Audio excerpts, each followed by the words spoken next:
തെരഞ്ഞെടുപ്പ് അംഗത്തിലേക്ക് സംസ്ഥാനം അക്ഷരാർത്ഥത്തിൽ നീങ്ങാൻ തുടങ്ങുകയാണ്. അധികം വൈകില്ല. ഇനി ഏതാണ്ട് 1-2 ആഴ്ചയ്ക്കകത്ത് നോട്ടിഫിക്കേഷൻ വരും.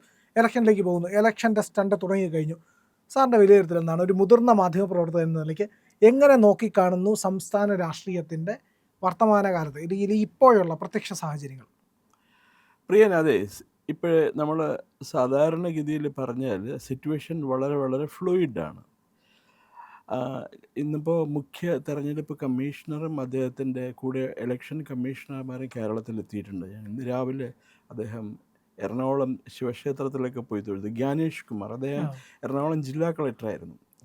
വളരെ എന്താ പറയുക, അപ്രൈറ്റ് ആയിട്ടുള്ള ഓണസ്റ്റ് ആയിട്ടുള്ള ഒരു IAS ഓഫീസറായിരുന്നു അദ്ദേഹം. അദ്ദേഹം ഇവിടെ പോയി സഹപ്രവർത്തകരെയൊക്കെ ആയിട്ട് സംസാരിച്ചു. കളക്ടറിൽ പഴയ സഹപ്രവർത്തകരെയൊക്കെ ആയിട്ട് സംസാരിച്ചു. ഇനിയിപ്പോൾ അദ്ദേഹം ഇതിൻ്റെ വിലയിരുത്തലൊക്കെ നടത്തിയിട്ട് തിരിച്ചു പോകുള്ളൂ. നാളെ അല്ലെങ്കിൽ മറ്റന്നാൾ തിരിച്ചു പോകും. അത് കഴിഞ്ഞിട്ടായിരിക്കും അവർ ഇലക്ഷൻ്റെ നോട്ടിഫിക്കേഷനൊക്കെ വരിക. ഇപ്പോഴത്തെ സിറ്റുവേഷൻ എങ്ങനെയാണെന്ന് വെച്ചാൽ it is an open match. ആർക്ക് വേണമെങ്കിലും ജയിക്കാം, ആർക്ക് വേണമെങ്കിൽ തോക്കാം. ഞാൻ കഴിഞ്ഞ ആഴ്ചയിൽ ഞാൻ പറഞ്ഞപ്പോൾ CPM ഒരു നേരിയ മുൻതൂക്കം ഉണ്ടായിരുന്നു. പക്ഷേ കഴിഞ്ഞ 2 ദിവസത്തെ CPM ആഭ്യന്തര പ്രശ്നങ്ങൾ പത്രങ്ങളൊക്കെ റിപ്പോർട്ട് ചെയ്തിരിക്കുന്ന രീതിയിൽ നോക്കുകയാണെങ്കിൽ അത് CPM ഒട്ടും ആശ നൽകുന്നതല്ല. അത് ഒരു CPM പോലെയുള്ള ഒരു കാഡർ പാർട്ടിക്ക് ആശാസ്യം അല്ലാത്ത കാര്യങ്ങളാണ് നടക്കുന്നത്. ഉദാഹരണത്തിന് അവർ സുധാകരനായിട്ട് വഴക്കുണ്ടാക്കി.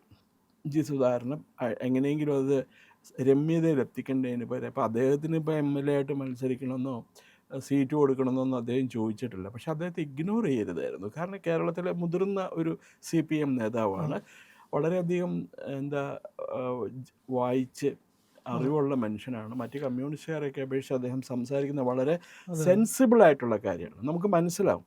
ഇപ്പോൾ ഈ ഡയലക്റ്റിക് മെറ്റീരിയലിസവും വൈരുദ്ധ്യാത്മിക ഭൗതികവാദവും നമ്മുടെ ബേബി പറയണ പോലെയൊന്നും അദ്ദേഹം പറയില്ല. അദ്ദേഹം മനുഷ്യർക്ക് മനസ്സിലാവുന്ന ഭാഷയല്ല പറയണത്.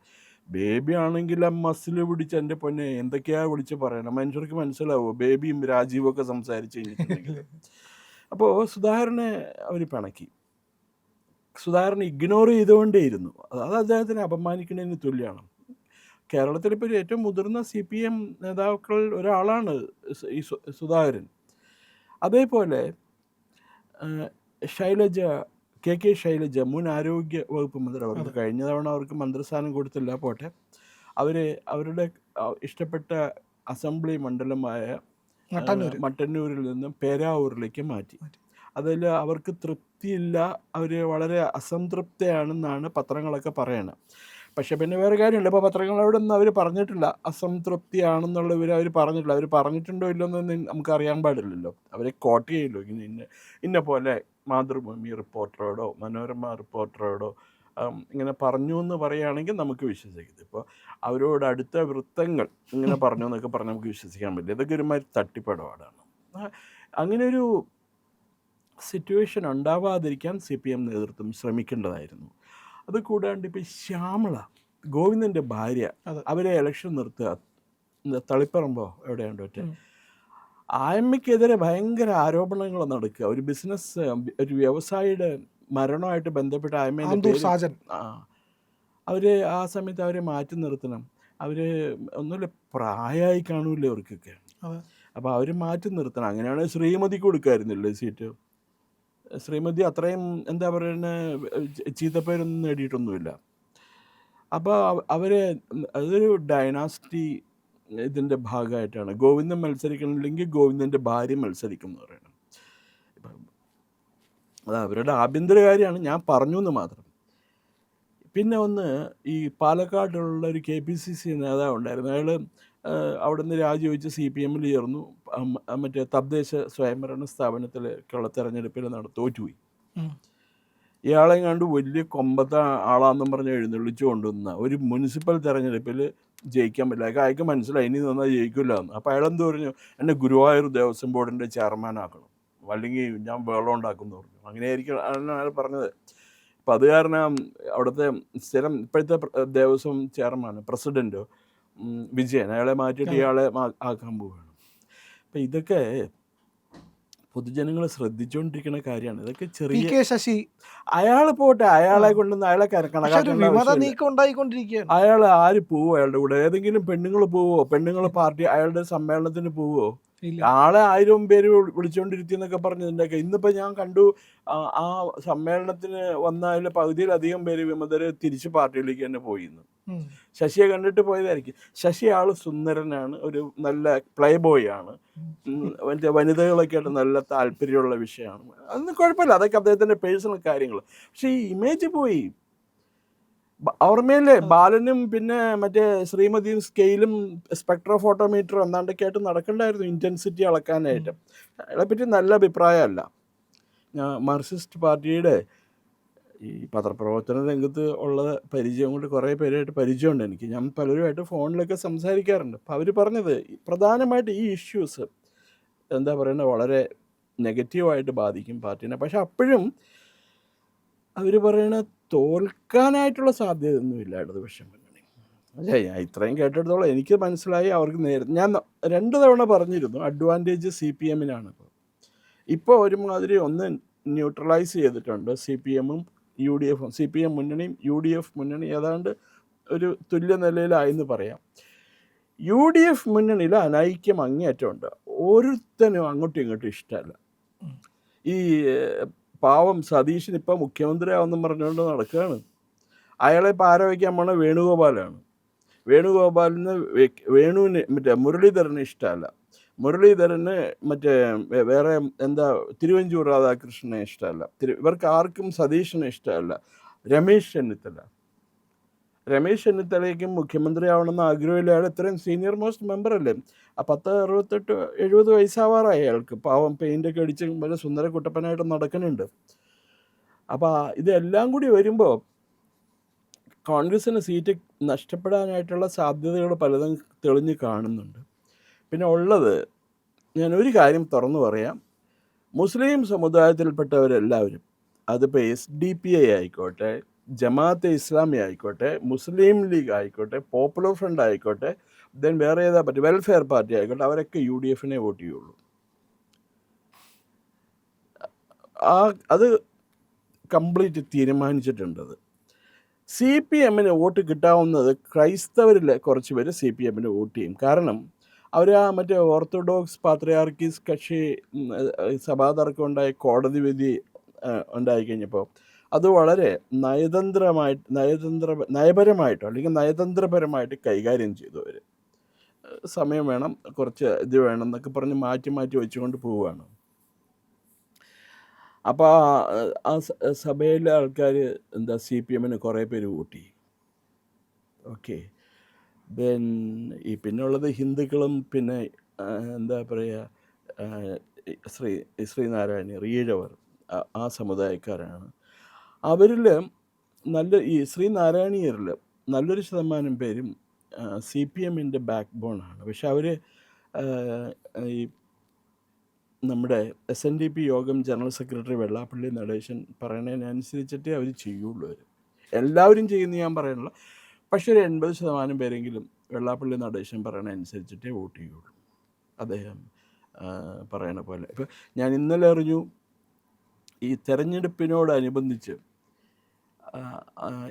തെരഞ്ഞെടുപ്പ് അടുത്ത മാസമായിരിക്കും വരിക. അതിനോടനുബന്ധിച്ച് പള്ളിയിൽ, എല്ലാ മുസ്ലിം പള്ളികളിലും അവിടെ വെള്ളിയാഴ്ച പ്രയർ നടക്കുമ്പോൾ അവർ നിർദ്ദേശം കൊടുക്കും UDF കോൺഗ്രസ് കാൻഡിഡേറ്റിന്, അത് ഏത് സമുദായത്തിൽപ്പെട്ട ആളാണെങ്കിലും UDF കാൻഡിഡേറ്റിന് വോട്ട് ചെയ്യണം എന്നുള്ള നിർദ്ദേശം കൊടുക്കുന്നു.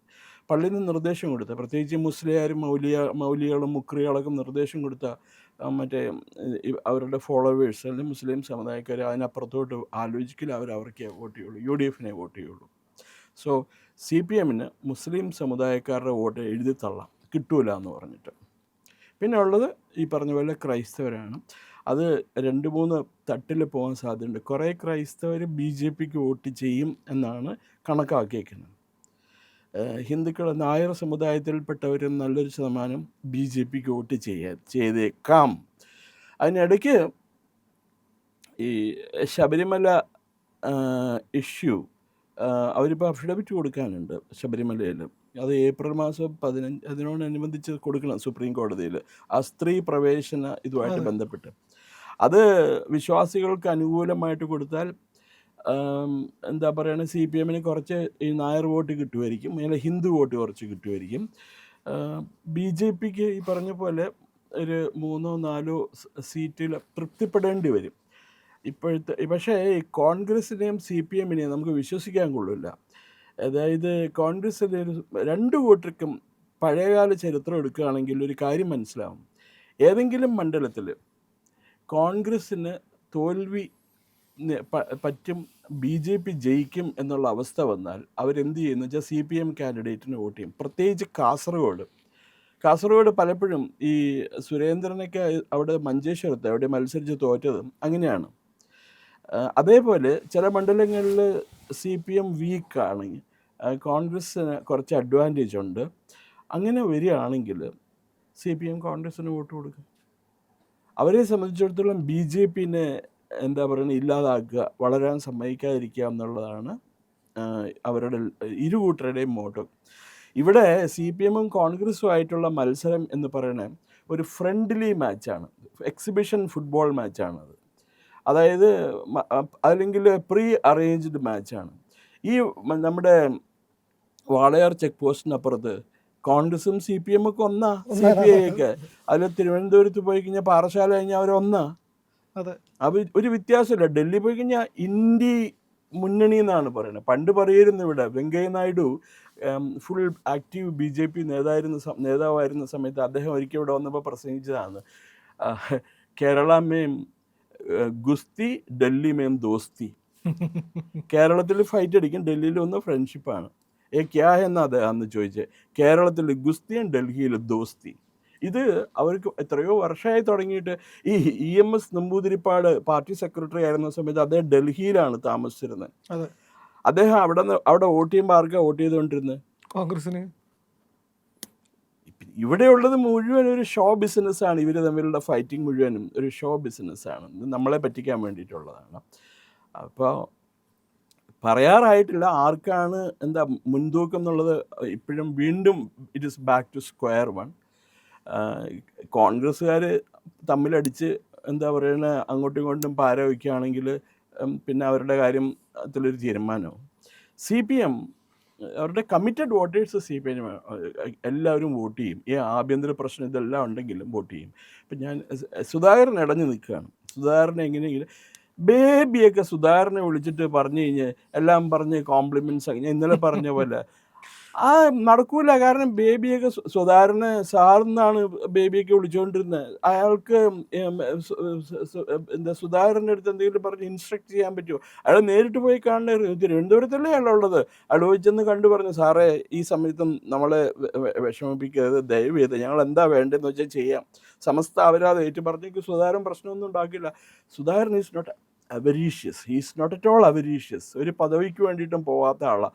അദ്ദേഹത്തിന് സീറ്റ് കൊടുത്തില്ല കഴിഞ്ഞ തെരഞ്ഞെടുപ്പിൽ.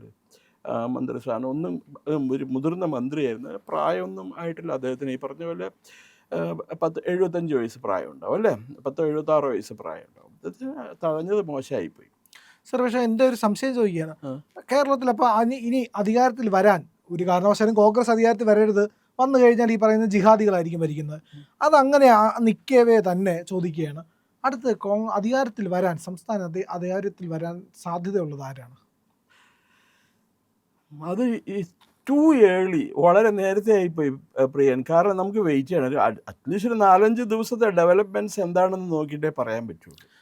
ഈ ഒരു തൂക്കു മന്ത്രിസഭയ്ക്ക് പിന്നെ ഉള്ള ഒരു ആകുലത അതാ. തൂക്കു മന്ത്രിസഭ ഇല്ലെങ്കിൽ BJP നിർണായക ശക്തിയായിട്ട് രണ്ടുപേർക്കും ഭൂരിപക്ഷം ഇല്ലാത്ത ഒരു അവസ്ഥയിലേക്ക് കൊണ്ടെത്തിക്കൂ. അതിന് എത്ര സീറ്റ് BJPക്ക് പിടിക്കേണ്ടി വരും? ആ ഒരു പൊസിഷനിൽ എത്താനായിട്ട് NDAക്ക് എത്ര സീറ്റ് പിടിക്കേണ്ടി വരും? അത് പറയാൻ പറ്റില്ല. ഇപ്പൊ രണ്ടുപേരും തുല്യമായിട്ട് സീറ്റ് പിടിക്കുകയും BJPക്ക് ഒരു സീറ്റ് കിട്ടിയാലും ഈ പറയുന്ന ഒരു പസിൽ അല്ലെങ്കിൽ ഒരു ഇങ്ങനെ ടൈ വരുമല്ലോ. അതിപ്പം BJPക്ക് എങ്ങനെയായാലും പറയുന്ന 18 സീറ്റ് വരെ എന്നൊക്കെയുള്ള സാധ്യതകൾ പറയുന്നു. എനിക്ക് അതിൽ വിശ്വാസമില്ല. 18 സീറ്റൊന്നും BJP പിടിക്കില്ല. 12 മുതൽ 18 വരെ സിംഗിൾ ഡിജിറ്റ് ക്രോസ് ചെയ്ത് അതൊരു വലിയ എന്താ പറയണ നേട്ടമായിട്ടേ ഞാൻ കണക്കാക്കുള്ളൂ.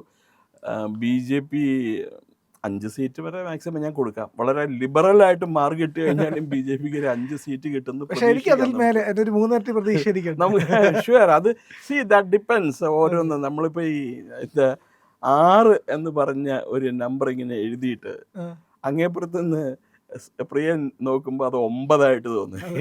എനിക്കിവിടെ 6 തോന്നുള്ളൂ. നമ്മൾ പിന്നെ താങ്കൾ ഇവിടെ വന്ന് നിന്ന് നോക്കുമ്പോൾ അത് 6 തന്നെ തോന്നും. സോ പെർസ്പെക്റ്റീവ്, നമ്മുടെ കാഴ്ചപ്പാട് എങ്ങനെയാണെന്ന് ഇരിക്കും. എനിക്ക് ഈ പറയണ ഒരു രാഷ്ട്രീയ പാർട്ടിയോട് ഒരു സ്നേഹമല്ല കാര്യം തുറന്നു പറയാമല്ലോ. പിന്നെ തമ്മിൽ ദേശീയ തലത്തിൽ BJP is doing good work. അത് പറഞ്ഞു കഴിഞ്ഞിട്ടുണ്ടെങ്കിൽ ഉടനെ ഞാൻ സംഖ്യയാവും, RSS ആവും, BJP ആവും. സംഖ്യകൾ സമ്മതിക്കില്ല ഞാൻ അവരുടെ ആളാണെന്നുള്ളത്. അത് BJP, Narendra Modi is doing good work. നല്ല വർക്കാണ് അദ്ദേഹം കഴിഞ്ഞ 12 വർഷമായിട്ട് ചെയ്തുകൊണ്ടിരിക്കുന്നത്. അതിന് അദ്ദേഹത്തിന് റിട്ടേൺസ് കിട്ടണമുണ്ട്. നല്ല എന്താ പറയുന്ന അംഗീകാരവും ജനങ്ങളുടെ ഇടയിൽ അദ്ദേഹത്തിന് ഒരു വലിയൊരു ആവേശം കിട്ടിയിട്ടുണ്ട്. ഇന്ത്യ കണ്ടിട്ടുള്ള ഏറ്റവും നല്ല പ്രധാനമന്ത്രി എന്നുള്ള പേര് അദ്ദേഹം എടുത്തു കഴിഞ്ഞു. ഈ അടുത്ത തലമുറയെ ഓർത്തിരിക്കണം. കാരണം the man who made India what it is എന്ന്. ഇന്ന് നമ്മൾ കാണുന്ന ഇന്ത്യ എന്തായി എന്നുള്ളതിന് ക്രെഡിറ്റ് പോകേണ്ടത് നരേന്ദ്രമോദിക്കാണ്. ഇപ്പോൾ നമ്മുടെ ഗൾഫ് യുദ്ധമൊക്കെ എത്ര ലാഘവത്തോടു കൂടിയാണ് അദ്ദേഹത്തിന് വളരെ ലളിതമായിട്ടാണ് കൈകാര്യം ചെയ്യുന്നത്. എന്തായാലും നമുക്ക് കേരളത്തിൻ്റെ ഭാവി എന്താകും എന്നുള്ളത് കുറച്ചുകൂടി മുന്നോട്ട് പോകുമ്പോൾ ചിത്രം തെളിഞ്ഞു വരുമായിരിക്കും. കേരളത്തിൻ്റെ ഭാവി നന്നാവണം എന്നുണ്ടെങ്കിൽ ഉള്ള കാര്യം ഞാൻ തുറന്നു പറയാം, ഈ കോൺഗ്രസ് നേതൃത്വത്തിലുള്ള മുന്നണി തോക്കണം. അതല്ലാതെ ഇവിടെ നിന്ന് നമുക്ക് രക്ഷപ്പെടാൻ പറ്റില്ല. കാരണം കോൺഗ്രസിനകത്തുള്ള നേതാക്കന്മാർ മുഴുവൻ അങ്ങനെയാണ്. നോക്കിക്കോളൂ, അവരുടെ ബോഡി ലാംഗ്വേജ്, അവരുടെ പ്രസംഗം, ഇതെല്ലാം അവർക്ക് പ്രശ്നമില്ലല്ലോ. എനിക്ക് എന്തുണ്ടാക്കാൻ പറ്റും. ചിലരുണ്ട് തെരഞ്ഞെടുപ്പ് ഡിക്ലെയർ ചെയ്തിട്ടില്ല, അതിന് മുമ്പ് സീറ്റ് കിട്ടിയിട്ടില്ലെങ്കിലും കുഴപ്പമില്ല, പ്ലാനിംഗ് ബോർഡ് മെമ്പറാവാം, അല്ലെങ്കിൽ മറ്റേ വേറെ എന്തിൻ്റെയൊക്കെ ഡയറക്ടർ ബോർഡ് മെമ്പറാവാം, അല്ലെങ്കിൽ പബ്ലിക് സെക്ടർ അണ്ടർടേക്കിങ്സിൻ്റെ ചെയർമാനോ മാനേജിങ് ഡയറക്ടറോ ആവാം. സീറ്റ് വീതം വെച്ചുകൊണ്ടിരിക്കുക കോൺഗ്രസ് നേതൃത്വം. അപ്പോൾ എന്തായാലും നമുക്ക് കാത്തിരുന്ന് തന്നെ അതെ, we have to wait. Maybe ഒരു തെരഞ്ഞെടുപ്പിൻ്റെ ഈ UDFൻ്റെയൊക്കെ സീറ്റ് വിഭജന ചർച്ചയും സ്ഥാനാർത്ഥി നിർണയം ചർച്ചയൊക്കെ കഴിയുമ്പോഴത്തേക്കും ഒരു എന്താ പറയുക, ഒരു കോൺക്രീറ്റ് ഷേപ്പ് ആവും. അപ്പോൾ നമുക്ക് എന്താണ് ഒരു അനുമാനത്തിലെത്താം ആരായിരിക്കും ജയിക്കുക, അടുത്ത 5 വർഷം ആരാണ് ഭരിക്കുക എന്ന്. പ്രിയപ്പെട്ട പ്രേക്ഷകരെ, നിങ്ങൾ ഇന്ത്യ ലൈവിന് നൽകിക്കൊണ്ടിരിക്കുന്ന പിന്തുണയ്ക്ക് നന്ദി. നിങ്ങളുടെ പിന്തുണ സബ്സ്ക്രിപ്ഷനായിട്ടാണ് ലഭിക്കേണ്ടത്. ഇത്തരത്തിലുള്ള വളരെ നിങ്ങൾക്ക് വേണ്ട വാർത്തകളെല്ലാം തന്നെ ചെയ്യുന്നത് ഇന്ത്യ ലൈവാണ്. മറ്റു മാധ്യമങ്ങൾ പറയാൻ മടിക്കുന്ന വാർത്തകളും ഇന്ത്യ ലൈവിലൂടെ നിങ്ങളുടെ അടുത്തേക്ക് എത്തുന്നു. അതുകൊണ്ട് നിങ്ങൾ ഇന്ത്യ ലൈവ് സബ്സ്ക്രൈബ് ചെയ്യുക, ബെല്ലൈക്കണം ഒപ്പം അമർത്തുക. നിങ്ങൾക്ക് യഥാസമയം നമ്മുടെ നോട്ടിഫിക്കേഷൻ ലഭിക്കും. നിങ്ങളുടെ ആശയങ്ങൾ, നിങ്ങളുടെ അഭിപ്രായങ്ങൾ ഇവയെല്ലാം കമൻറ്റുകളായിട്ട് വീഡിയോയിൽ രേഖപ്പെടുത്തുക, ലൈക്ക് ചെയ്യുക, വീഡിയോകൾ മറ്റുള്ളവരോട് ഷെയർ ചെയ്യുക, അവരോട് സബ്സ്ക്രൈബ് ചെയ്യാൻ പറയുക.